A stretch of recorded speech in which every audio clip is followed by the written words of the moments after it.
인사권보다 훨씬 대통령의 의지와 결단이 크게 작용되는 게 바로 헌법상 대통령의 고유권한 사면입니다. 아직 이재명 대통령 취임 일주일도 지나지 않았는데 벌써부터 이 사람에 대한 사면 얘기가 나오고 있습니다.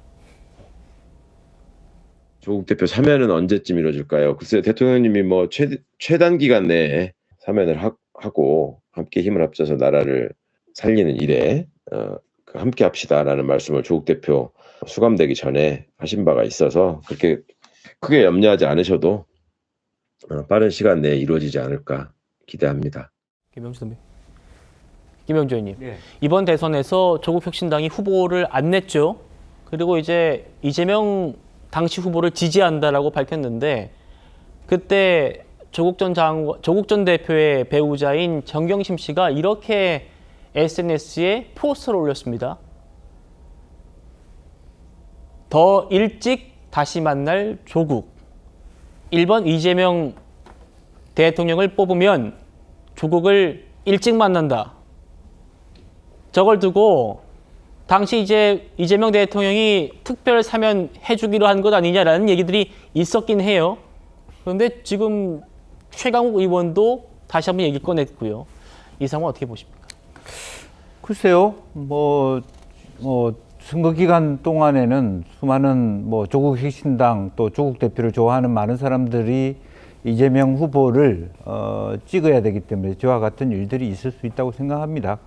이제 그럼에도 불구하고 냉정하게 이재명 대통령 앞에 여러 가지 현안들이 많고 민생, 경제 이런 문제가 다급한 상태에서 이렇게 빠른 시간 내에 실제적으로 보면 당내에서도 행사소송법과 관련된 여러 가지 무리수를 갖고 혼란스러운데 조국 전 의원 일까지를 앞다퉈서 과연 대통령이 해야 되느냐 저는 그렇게 생각하지 않고요. 예. 할 리도 만무하다라고 생각이 듭니다. 그리고 실제로 그런 부분들은 또 한편으로 보면 내부 정치를 굉장히 혼란스럽게 만들거든요. 그러니까 이재명 다음은 그러면 조국이냐 이런 여러 가지 어떤 생각지도 않은 여러 가지 후폭풍들도 만들어질 수 있기 때문에 또 그렇게 되면 또 한 사람만 무리하게 사면을 하게 되면 다른 사람에 대한 사면권에 대한 이야기도 줄줄이 나올 수밖에 없고 예. 그것은 전부 다 이재명 대통령에 대한 부담으로 남을 수밖에 없습니다. 그래서 굳이 최강욱 의원이 저런 얘기를 하는지 모르겠고 저 얘기는 이재명 대통령에 대해서 부담을 주는 얘기일 뿐이다. 저는 그렇게 생각합니다. 예. 이재명 대통령이 이렇게 말한 적이 있나 모르겠습니다. 최강욱 전 의원의 주장이죠. 최단 기간 내에 조국을 사면하고 이런 얘기를 이재명 대통령이 했다라는 게 최 전 의원의 주장입니다. 그러다 보니까 국민의힘에서도 이게 바로 야합이다 라고 비판을 하고 있습니다. 조국을 사면할지 말지 이거는 이재명 정부 공정의 바로미터다. 조국 특별 사면을 매개로 조국 혁신당과 야합을 했다면 후보자 매수 아닌가 이런 얘기를 하고 있습니다. 어떻게 보십니까? 그 후보자 매수라는 말이 최근에도 많이 나왔죠. 김문수, 이준석 간의 단일화 얘기할 때 민주당에서 그렇게 공격을 했었고, 근데 정치 영역에서의 그런 연합과 후보자 매수로 처벌되는 사안이 사실 경계가 그렇게 분명치는 않습니다. 만약에 그런 식으로 할 것 같으면 과거에 올라가서 DJP 연대, 김대중 대통령부터 그런 걸로 형사처벌하자 이런 얘기까지 나와야 되는데 예. 사실 같이 연합해가지고 정치를 해보자 이럴 경우에는 형사처벌 대상으로 보지는 않고 그렇군요. 단일화의 영역으로 보고 이제 금전적으로 이제 매수하거나 어떤 외부에 자리를 주거나 이런 식으로 가는 거를 형사처벌 대상으로 하는데 정치적 공방으로 비판의 영역으로는 유효한 표현이다 이렇게 생각을 해요. 왜냐하면은 조국에 대한 사면이라는 거를 쉽게 논할 수 없는 게 그 사면이라는 거는 과거에 왕의 은사권에서 유래한 거거든요. 왕의 권한이에요. 그게 민주주의 시스템하고 맞지 않는데 그럼에도 불구하고 쓴 거는 예외적으로 그것이 사법 시스템 위에서 국민의 통합을 이끌 수 있다면 정말 예외적으로 이거 한 번 쓸 수는 있겠다. 그런 정도로 남겨둔 것이기 때문에 임기 초반부터 이게 국민적인 공감대가 형성되어 있지 않은데 대뜸 어떤 약속에 의해서 하는 것처럼 이렇게 되는 거는 이재명 정부에도 치명타가 될 겁니다.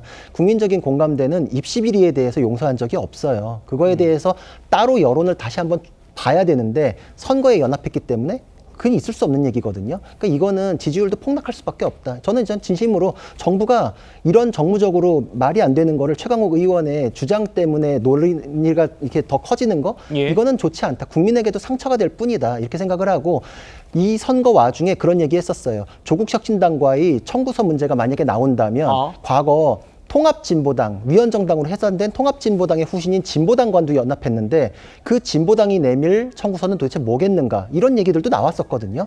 이게 사면 문제가 국민에게 상처를 줄 뿐만 아니라 그럼 진보당한테 약속한 건 뭘까? 다음번에 지금 들어줘야 될 건 뭘까? 이런 얘기를 계속 듣게 될 겁니다.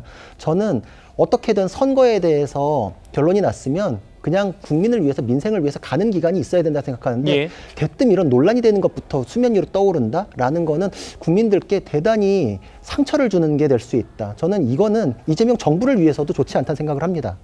알겠습니다. 네, 이거 지금 뭐 최강욱 전 의원이 얘기한 거고 민주당이나 뭐 대통령실에서 언급한 건 아닙니다. 조현삼 변호사님. 그럼에도 불구하고 민주당 내부에서도 최강욱 전 의원은 민주당의 의원 아니었느냐. 왜 민주당 전 의원이 나서가지고 이런 얘기를 하느냐. 이런 얘기를 좀 불만이 나오는 것 같습니다.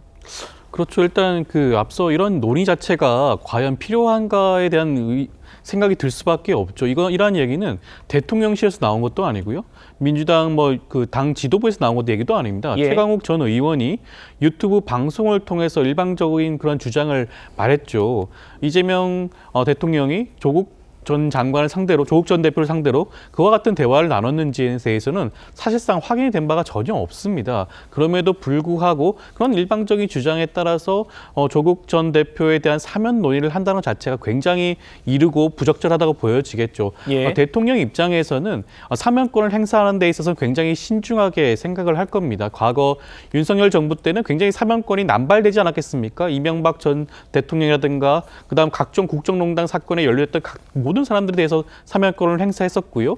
심지어 김태우 전 강서구청장 같은 경우에는 대법원의 확정 판결이 난 지 석 달도 되지 않아서 사면권을 행사한 전례가 있습니다. 그렇죠. 그런 여러 가지 전례를 살펴보게 된다면 이재명 대통령도 그러한 부분들 충분히 숙고한 다음에 사면권을 행사할 것이기 때문에 이러한 논의 자체는 굉장히 이르지 않나 생각이 듭니다. 알겠습니다.